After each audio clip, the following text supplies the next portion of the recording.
ধান খেতে চন্দ্রপোড়া, আতঙ্কে জর্জরিত লালমাটি জেলার কৃষক সমাজ। ধান কাটার মরশুমে বাঁকুড়া ও পুরুলিয়া জঙ্গলমহল এলাকা জুড়ে নেমে এসেছে চরম আতঙ্ক। আতঙ্কের নাম চন্দ্রবোড়া বা রাসেলস ভাইপার। মাঠে ধান কাটতে নামলেই কৃষকরা এখন শিহরিত হচ্ছেন। প্রাণঘাতী এই সাপের ছোবলে মুহূর্তেই মৃত্যু হতে পারে, আবার অনেক ক্ষেত্রেই কিডনি বিকল করে দেয় এই বিষের বিলম্বিত প্রভাব। স্থানীয় সূত্রে জানা গেছে, সম্প্রতি বাঁকুড়ার ছাতনায় চাষের জমিতে কাজ করতে গিয়ে সাপের ছোবলে মৃত্যু হয়েছে বছর 12-র এক স্কুল পড়ুয়ার। দ্রুত হাসপাতালে নিয়ে যাওয়া হলে উপযুক্ত চিকিৎসা না পাওয়া এবং চিকিৎসকদের গাফিলতির অভিযোগে উত্তাল হয়ে ওঠে স্থানীয় জনতা। এরপর থেকে জঙ্গলমহল জুড়ে আতঙ্ক আরও বেড়েছে।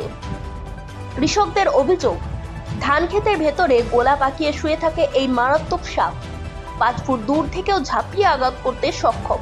ফলে ধান কাটতে নামা শ্রমিকদের প্রাণ সংশয় লেগেই আছে।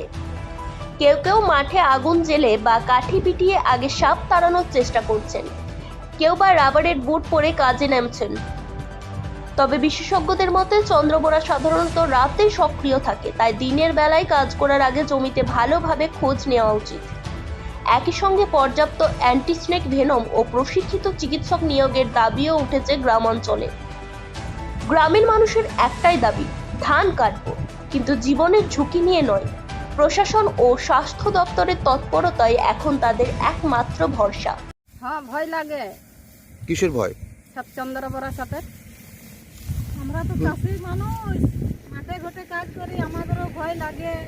কি করলে আমাদের কাজ করতে হবে, না কাজ করলে কি করে খাবো বলো? পেটের দায়ে আর কিছু করে আর তোমার জানি তো কি করবো বলো? আমাদেরকে তো কাজ করতে হবে বলো। আমাদের সাপ, চন্দ্রবোড়া সাপ বেরিয়েছে, ওই করে আমরা ভয় ভয় করে কাটি।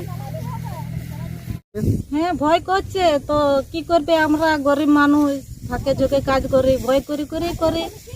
হ্যাঁ, আমরা না কাজ করলে কি খাবো? গরিব মানুষ।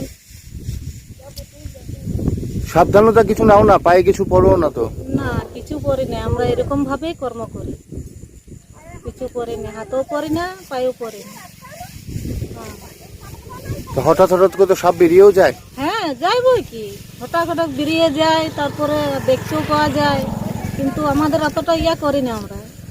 যেহেতু সামনেই বেরিয়েছিল উপর ধারে, হ্যাঁ উপর ধারে 2-3টে বেরিয়েছিল, ওর মারিয়েছে, কতগুলো দেখতেও পাইনি। এভাবেই কাটছে। হ্যাঁ, এভাবেই কাটছে। এখানে মোটামুটি 4টে প্রজাতিকে বিগ 4, 4 মহাঘাতক বলা হয় 4টে সাপকে।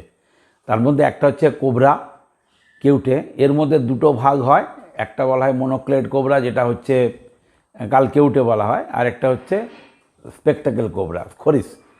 সেকেন্ড হচ্ছে কালো চিতি, যেটা কালাচ বলা হয়, কমন ক্রেড বলি আমরা। 3 নম্বরে একটা সস্কেল ভাইপার আছে, যেটা আমাদের ওয়েস্ট বেঙ্গলে ততটা পাওয়া যায় না, কিন্তু যেটা মেন তুমি যে নামটা বললে 4 নম্বর নামটা, সেটা হচ্ছে রাসেলস ভাইপার বা চন্দ্রবোড়া। এটা কিন্তু একটা সাক্ষাৎ মৃত্যুদূত বলা যেতে পারে। আর সমস্ত জেলাগুলো বাঁকুড়া জেলাতে কিন্তু বিশেষত দক্ষিণ বাঁকুড়া অঞ্চলে এটার প্রকোপ অত্যন্ত বেশি। এরা দ্রুত বংশবিস্তার করছে, দ্রুত ছড়িয়ে পড়ছে, এবং এদের দংশনটা প্রায় প্রাণঘাতী বলা যেতে পারে, যদি না সঠিক সময়ে চিকিৎসা হয়। তবে চিকিৎসা করে এদেরকে কিন্তু সুস্থ করে তোলা যায়।